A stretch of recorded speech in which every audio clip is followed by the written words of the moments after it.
Hi! For my cultural experience project, I decided to learn about the famous folktale La Llorona. The only real experience I could get was watching the movie The Curse of La Llorona 2019 version. So there would be a clip of me watching that and a picture in one of the slides.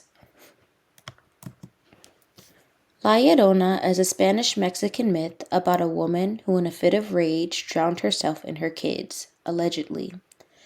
There are many different versions of this story, but the common factor seems to be that she is a ghost that feels remorse and weeps for her dead children. It's said that because of her sins, killing her children, she was cursed. After some researching, I found that this story may have originated from the writings of a Spanish evangelist named Fray Diego Duran.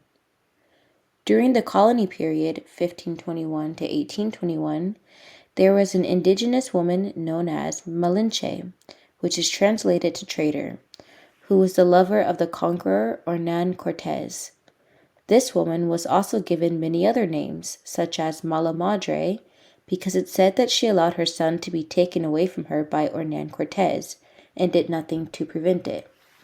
So, from what I can tell, there are some similarities to the stories, as far as bad lovers. So here's a clip of me watching the movie and a picture. I'll play the clip real quick. See, look, as you can see, it's pretty scary. Yeah. So my overall opinion would be that the movie was definitely scary, but I do think they did a good job of portraying the folk tale. But also, I might be a little biased because it's the only one I've watched, and I believe there are three different versions of the movie. So, a few facts I've learned. One, the translation of La Llorona is actually Weeping Woman, and also that there are many different versions of the Llorona story.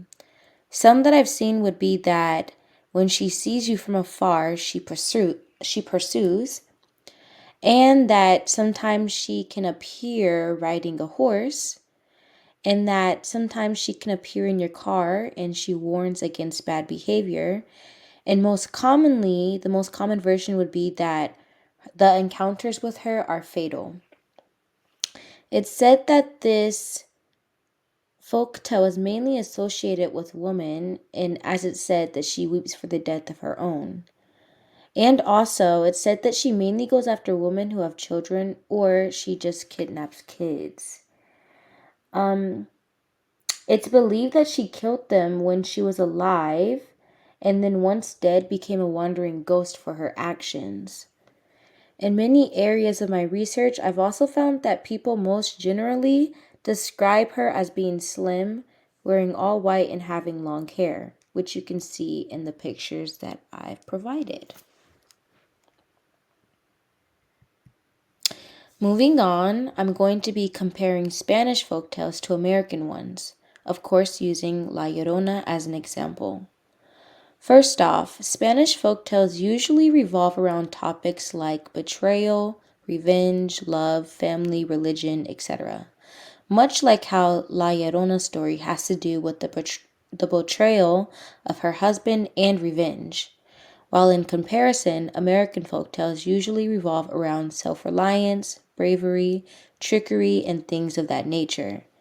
As an example, the American folktale Paul Bunyan, I don't know if I said his last name right, which is used to symbolize American expansion.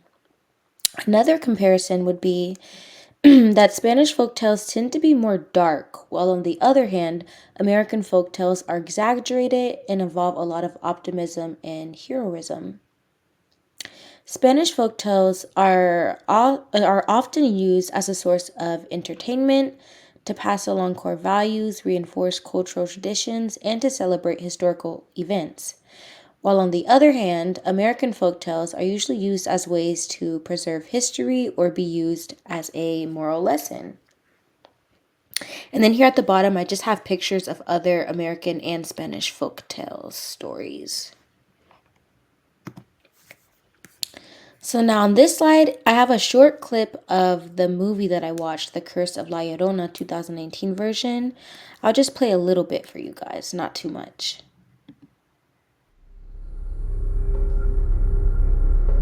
Tristan, I'm very sorry about your loss. It's your fault! I can't even imagine how you must feel. Your children, Rinsing.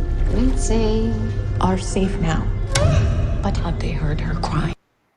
Yeah, so that was a short little preview, but even with that, it seems interesting to me. That would make me want to watch it. And then here are the sources I used. Thank you for watching.